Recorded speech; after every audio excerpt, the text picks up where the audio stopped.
فاض صاحب جس طرح سے ہم نے کہا کہ یہ جذبہ ہمیں اس مہینے میں ایسا کہہ لیں فیسیلیٹیٹ کیا جاتا ہے کہ اس کو زیادہ پیدا کیا جائے، لیکن اگر ہم آپ نے کہا اپنے رول ماڈلز کی بات کریں تو ان میں تو یہ تھا، اور صرف ایک مہینے میں نہیں ہمیشہ سے ہی تھا.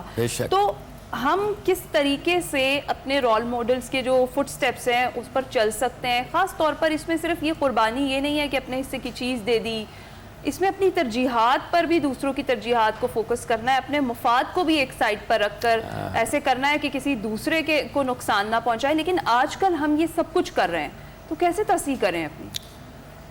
اگین بہت بڑا سوال ہے، اور اثار کے نا یا قربانی کے موٹیو کو پہلے سمجھ لیں، اور یہ کلیکٹیولی ہمیں سمجھنا پڑے گا کہ اہل البیت صحابہ یا حضرات انبیاء یہ قربانی کیوں کر پاتے ہیں اور ہم کیوں نہیں کر پاتے. اثار اور قربانی کا فوری اور ضروری موٹیو یہ ہے کہ بندہ اس بات کو ریئلائز کر لے کہ میرا انڈیویجول انٹرسٹ ادنا ہے اور قوم کا یا امہ کا کلیکٹیو انٹرسٹ سپیریئر ہے، اور میں نے کلیکٹیو انٹرسٹ پہ اپنا انڈیویجول انٹرسٹ قربان کرنا ہے. میرا انڈیویجول انٹرسٹ جب قربان ہوگا کلیکٹیو انٹرسٹ پہ تو کلیکٹیولی ایک بہت بڑا گین پیدا ہوگا. جب تک یہ ریئلائزیشن پیدا نہیں نہ ہوتی، اصل میں ہم ایک ایسے ویسٹرن ایتھوس میں پلے بڑھے ہیں یا پل بڑھ رہے ہیں جس میں یہ کہا جاتا ہے میرا اپنا انٹرسٹ سپیریئر ہے. آپ کو سوشو ڈارونزم کے پرنسپل پہ ویدر وی نو اٹ اور ناٹ، لیکن اس پہ ریز کیا جا رہا ہے. تمہارا انٹرسٹ سپیریئر ہے، تم نے سروائیو کرنا ہے، سروائیول آف دا فٹسٹ، تم نے فٹسٹ بننا ہے، تم نے روندتے ہوئے آگے چلے جانا ہے، تم نے کمپیٹ کرنا ہے. ہمیں کمپیٹیٹیو سٹریک کے اوپر پیدا کیا گیا ہے یا ڈیولپ کیا گیا ہے. مائیں بچوں کو کہتی ہیں تم نے ہوم ورک کرنا ہے، شیئر نہیں کرنا، یہ تمہارا لنچ ہے، تم نے شیئر نہیں کرنا. بچپن سے ہی وہ ایک انڈیویجولزم کے اندر پل بڑھ رہا ہے، وہ کلیکٹیوزم کی اسپرٹ میں نہیں پل بڑھ رہا. لیکن حضرات صحابہ میں اب پروفٹ نے کیسے پہلا سٹیپ کیا لیا؟ اخوت. You both are brothers. مدینے والے مکہ والے برادرز بن گئے. مدینے والوں کے بھی کچھ انڈیویجول انٹرسٹ ہوں گے، لیکن for that common wealth individual interest قربان کر دیا کلیکٹیو انٹرسٹ کے اوپر. اقبال کا جو بڑا کانسیپٹ ہے جس کو ہمیں زبان زد عام ہے وہ ہے خودی، لیکن علامہ اقبال کا اس سے بھی بڑا کانسیپٹ ہے جو کسی کو نہیں پتا اور جس پر انہوں نے اپنی ساری فلسفی کو بیس کیا تھا، وہ ہے بے خودی. آپ جب اپنی خودی کی تعمیر کر لیتے ہیں، اپنی سیلف کو ڈیولپ کر لیتے ہیں، اور سیلف اگر کمیونٹی کے انٹرسٹ سے ٹکرائے تو اقبال کہتے ہیں کہ سیلف کو قربان کر دو کمیونٹی کے لیے. فرد قائم ربط ملت سے ہے تنہا کچھ نہیں، موج ہے دریا میں بیرون دریا کچھ نہیں. موج اگر انڈیویجول رہے گی تو اٹ از میننگ لیس. موج اگر سمندر میں جا کے اپنی قربانی دے دے گی، ذات کی قربانی، مگر سمندر کا پارٹ بن جائے گی وہ. جب تک یہ ریئلائزیشن نہیں ہوگی کہ میرا ایثار ذاتی خسارہ ایک کلیکٹیو گین کو اصل میں تشکیل دیتا ہے، تب تک ہم ایثار اور قربانی کرنے کی پوزیشن میں نہیں آئیں گے. کیوں ایک فرد شہید ہو جاتا ہے، اپنی جان گیو اپ کر دیتا ہے؟ وہ کہیں نہ کہیں ریئلائز کرتا ہے میری جان ادنا ہے اس کلیکٹیو گول سے. کیوں امام حسین علیہ السلام اپنی گردن کٹا لیتے ہیں، 72 بندوں کو پیش کر دیتے ہیں، اپنے خاندان کے 18 بندوں کو پیش کر دیتے ہیں، بیکاز ہی نوز کہ رسالت مآب کا پیغام میری جان سے افضل ہے، اور میری جان کی آج کی قربانی ایک بہت بڑے انقلاب کا پیش خیمہ ثابت ہوگی. جب تک ہم اپنے بچوں کو یہ موٹیو نہیں نہ بتائیں گے کہ اثار کر کیوں رہے ہیں، تب تک ہم جتنی مرضی ان کو کہانیاں سناتے رہیں، اچھی اچھی باتیں، حکایات، اس نے یہ کر دیا، فلانے نے یہ کر دیا، تب تک وہ اثار نہیں کر پائیں گے. This needs to be reiterated. Motive. تو پروفیسر ناصر صاحب، یہ ہم جب بھی ان ہستیوں کی بات کرتے ہیں تو کہتے ہیں کہ وہ تو امام تھے، وہ تو ولی تھے، اور پھر ہم اپنے آپ کو ڈیٹیچ کر لیتے ہیں ان سے کہ ہم ان کے درجے پر نہ فائز ہیں نہ وہ کچھ کر سکتے ہیں جو انہوں نے کیا. تو یہ تو اصل میں نا یہاں سے بیماری شروع ہو جاتی ہے. ہمیں ڈیٹیچ نہیں کرنا. انہوں نے جو کچھ کیا وہ انسانی لیول پر آ کر کیا، وہ تکلیف بھی اٹھائی، وہ اب ہم جب محرم الحرام کا بیان کرتے ہیں تو روتے کیوں ہیں؟ حضرت ابراہیم علیہ السلام کی قربانی کو جب بیان کرتے ہیں تو ہماری آنکھوں سے آنسو کیوں نکلتے ہیں؟ ہمیں ایک انسان گوشت پوست کا ایک انسان جس کے اندر دل بھی ہے, جس کے اندر جذبات بھی ہیں, جس کے ایموشنز بھی ہیں, جب ہمیں اپنے جیسا ایک انسان وہی کام کرتے نظر آتا ہے ہماری آنکھیں آنسو برساتی ہیں کہ ایک جوان بیٹے کی لاش اٹھانا بہرحال کیسا عمل ہے, ایک معصوم بچے کو ہاتھ میں قربان کرنا یہ کیسا عمل تھا. اس سے ہمیں ایک چیز ضرور سمجھ آتی ہے کہ ہمیں اپنی ذات کی نفی کرنی پڑے گی.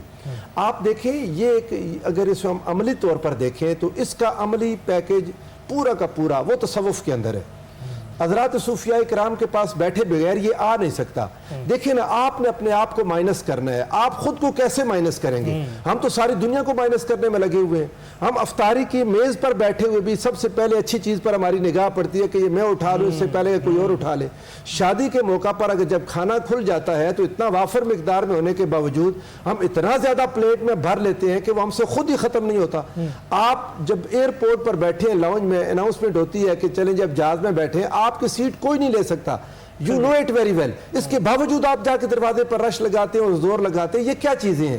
ہم اپنے آپ کو مائنس کر ہی نہیں پا رہے. جب خود کو مائنس کرنا ہے, اپنی ذات کو مائنس کرنا ہے, اپنے نفع کو مائنس کرنا ہے تو یہ نقصان میں نہیں جائے گا. اللہ رب العزت اس کا کئی گنا بڑھ کر عطا کرے گا. اللہ نے بار بار قرآن مجید میں خرچ کی جو مثالیں دی, آپ ایک دانہ دیتے ہیں اس کے بدلے میں 10 ملتے ہیں, آپ ایک دیتے ہیں اس کے بدلے میں 70 ملتے ہیں. آپ اپنے کسی کا خیال کرتے ہیں, من کان فی حاجت اخیہ کان اللہ لہ. جب آپ کسی بندے کی حاجت میں لگ جاتے ہیں, اپنا کام چھوڑ کر دوسرے کا کرتے ہیں, تو آپ کا کام کون کرتا ہے؟ رب ذوالجلال کرتا ہے. یقیناً جو آپ نے خود کرنا تھا اس سے اللہ آپ کا کام زیادہ اچھا کرے گا. جب انسان کے اندر یہ ایک جذبہ پیدا ہوتا ہے, جب انسان میں یہ ایک موٹیویشن پیدا ہوتی ہے. حضور سرور دو عالم صلی اللہ علیہ وآلہ وسلم نے کیا کمال کر دیا.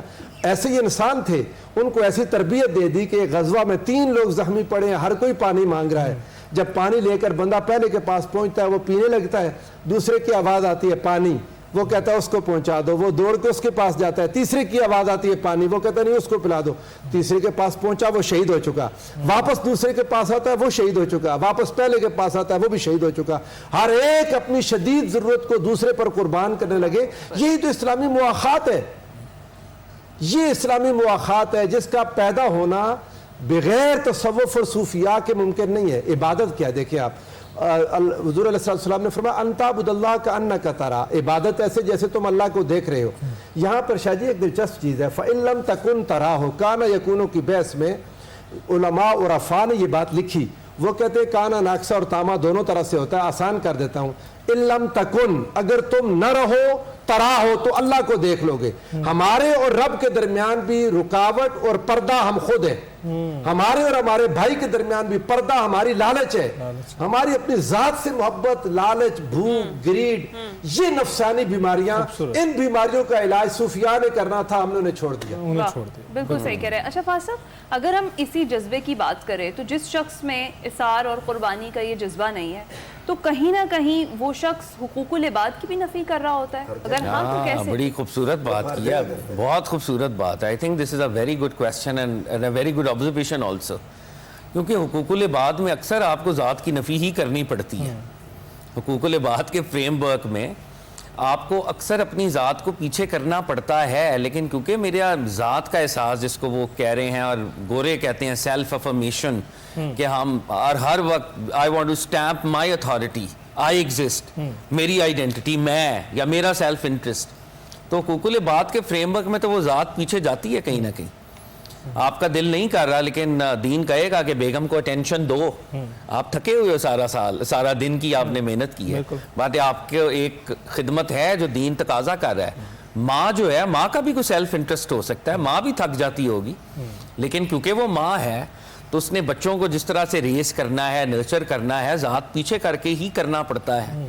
تو آئی تھنک یہ بہت ہی امپورٹنٹ بات ہے. اچھا, ایک جو ٹاپک کا ایک اور اینگل ہے, میں اس پہ بھی کوئکلی بات کرنا چاہوں گا, سخاوت, کیونکہ سخاوت پر بھی ہم بات کر رہے ہیں اور صوفیاء نے اس کے اوپر بھی بڑی ڈسکشن کی. ایک تو ہے سخاوت اور ایک ہے جوادیت. ہمارے حضرات اہل البیت میں سے ایک بہت بڑے بزرگ امام تقی, ان کا ٹائٹل تھا جواد التقی, سرکار دو عالم کے ڈائریکٹ ڈیسینڈنٹس میں سے ہیں, 9th ڈیسینڈنٹ آف رسول اللہ صلی اللہ علیہ وآلہ وسلم. تو شیخ حجویر رضی اللہ تعالیٰ عنہ نے اس پر بھی بحث کی ہے کہ سخی وہ ہوتا ہے جب سخاوت کرتا ہے تو اپنے پرائے کی تمیز کرتا ہے.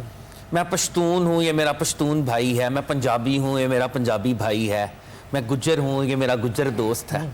آپ اپنی ایتھنیسٹی، اپنے خاندان، اپنے قبیلے، اس کی آپ مدد کرتے ہیں. یہ بھی ایک جنروسٹی تو ہے بہرحال، تو یہ سخاوت ہے. مگر جو مقام جوادیت ہے، ایسی سخاوت کہ انسان اپنے پرائے کی کوئی تمیز نہ کرے اور وہ جنرس ہوتا ہی جائے، اور یہ جو صفت ہے حقیقتاً حضور رسالت مآب صلی اللہ علیہ وآلہ وسلم کی صفت ہے. حاتم طائی بڑا سخی تھا لیکن وہ اپنے پرائے کی تمیز کرتا تھا.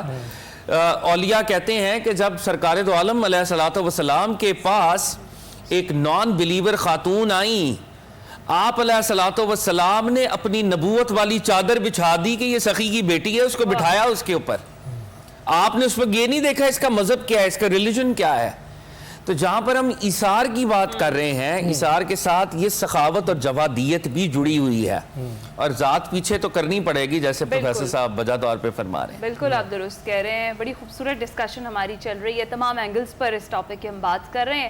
ابھی ہم جائیں گے بریک پر، لیکن جب بریک سے واپس آئیں گے تو جو ہمارا سیگمنٹ ہے، خصوصی نیا سیگمنٹ خیر ثنا سیگمنٹ، جس کو آپ بہت زیادہ پسند کر رہے ہیں، سوشل میڈیا پر آپ کا فیڈ بیک بڑا زبردست آ رہا ہے، تو اس کا آغاز کریں گے. ہمارے ساتھ ہمارے ننے جو ثنا خواں ہیں وہ موجود ہوں گے، ان کا تعارف کروائیں گے، ان سے نعتیں بھی سنیں گے اس بریک کے بعد.